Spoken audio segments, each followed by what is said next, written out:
Early last year, I decided to give up my smartphone. After running this experiment for about 6 months, I've kind of decided that it's probably not practical in this digital age anymore to live without one. In this video, I'm going to just talk about why I chose to do it, my experience without the smartphone, and why I'm probably going back to the smartphone. In terms of why I chose to do it, I pretty much got the Galaxy S2, I think it was, soon after it came out. And I was probably 13, 14 at that point. And that was my first smartphone. And I've had one ever since. And now I'm in my late 20s. I've pretty much co-matured, developed with the smartphone in my hand, in my pocket, nearly every single day for, almost 15 years now. Probably a little less than 15 years. Can't do the maths.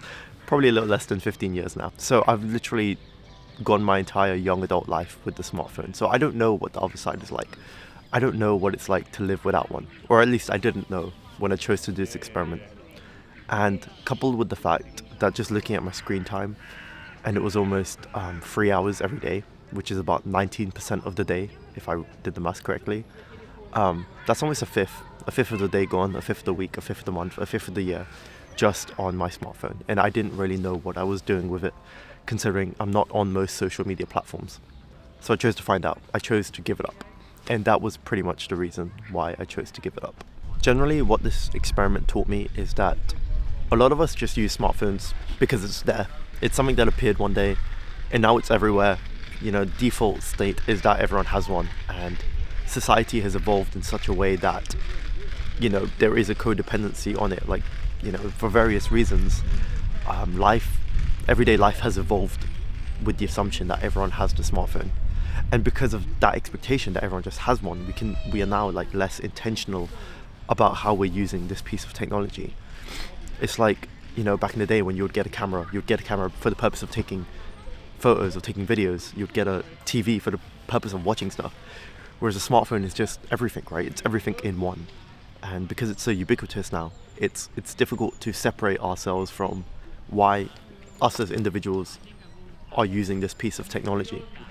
And that's, I guess, my overarching views on this experiment.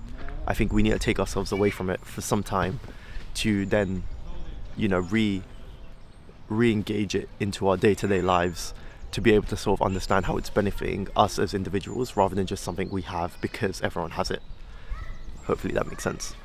So just in terms of, I guess, the benefits, there are two key benefits that I saw. I think one is the mental clarity.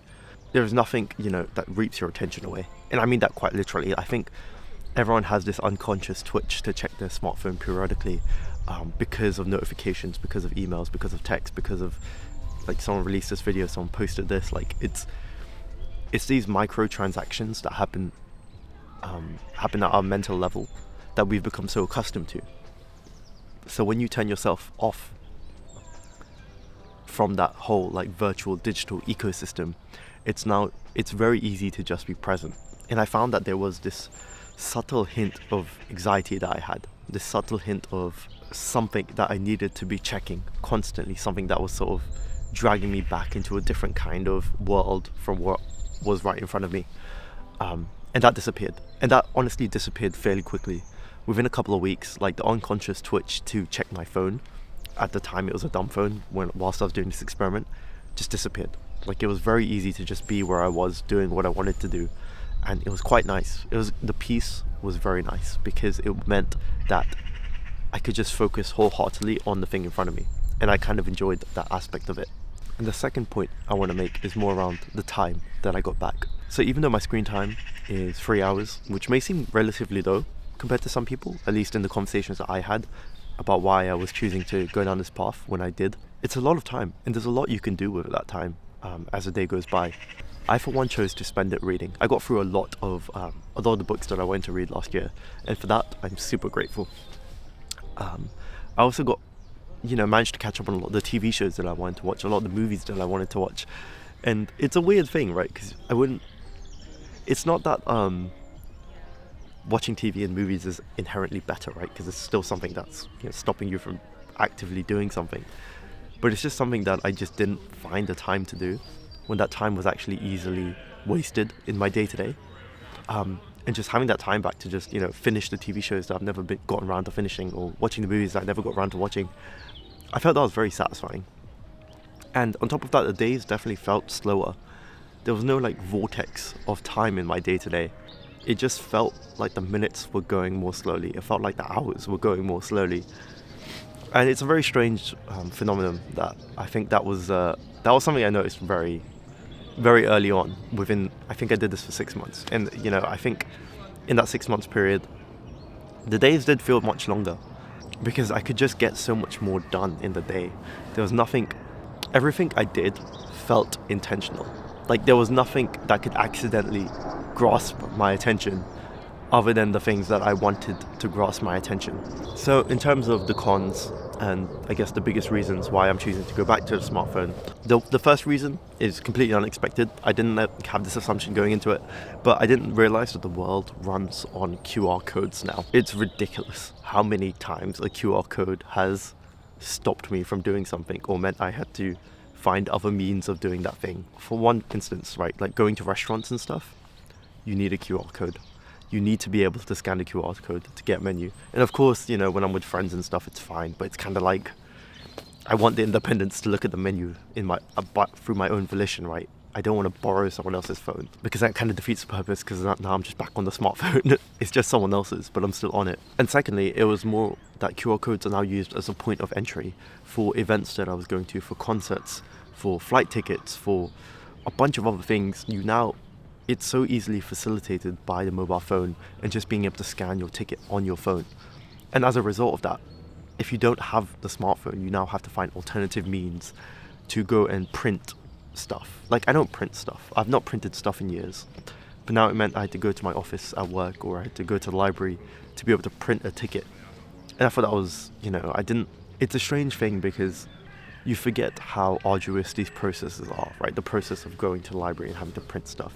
And you have to pay for the stuff you print. It's not always free. And as a result of that, it's like there's a cost attributed to not utilizing the smartphone anymore.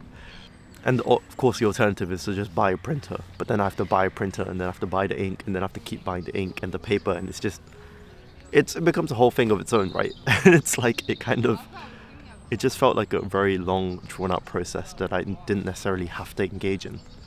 Another thing is mobile banking. I found was a really big thing, as well as emails was also a really big thing. Because the mobile banking thing meant I was just less rapid with transferring friends who did a group booking.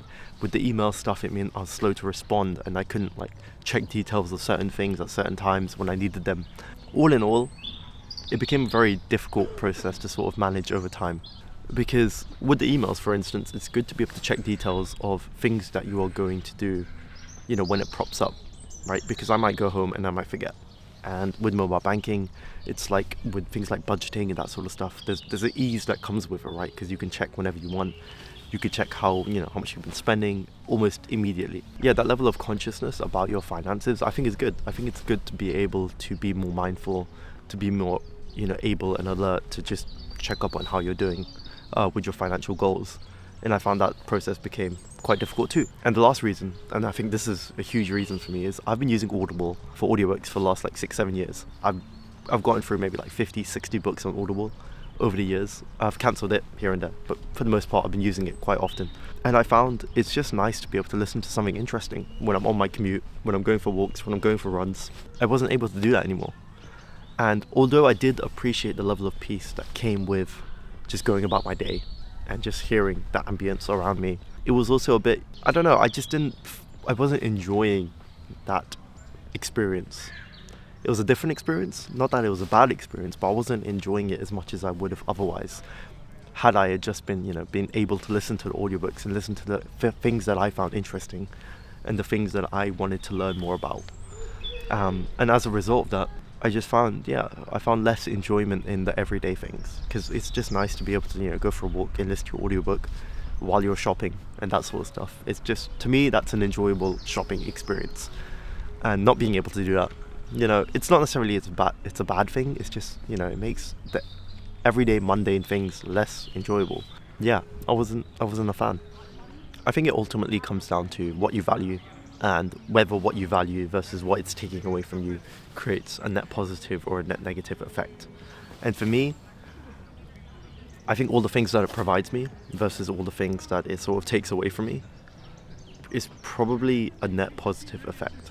Is it worth getting rid of the smartphone? I don't think so.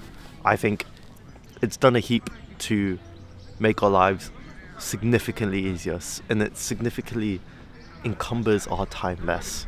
Even though it does reap our attention, even though it does, come with some wasted time tethered to it, I think the benefit it provides holistically is probably worth keeping it around, in my opinion. Just judging by how the world is going, the digital ecosystem isn't going away. And the further you pull yourself away from it, I think the further your life is probably going to be a bit more hindered as a result of that. It's going to be a bit more difficult to just do everyday things. And you're going to have to often find yourself finding workarounds. And that's fine if that's the way you want to live, right? It's, again, comes down to what you value. If you value that level of mental clarity, just having a bit more free time in the day to be mindful and just do things a bit more intentionally, that's cool. But if you like having things on hand and the ability to just do things almost immediately, when it comes to the digital world, that is something that has been enabled by the smartphone. And for me, it's a huge benefit to my life.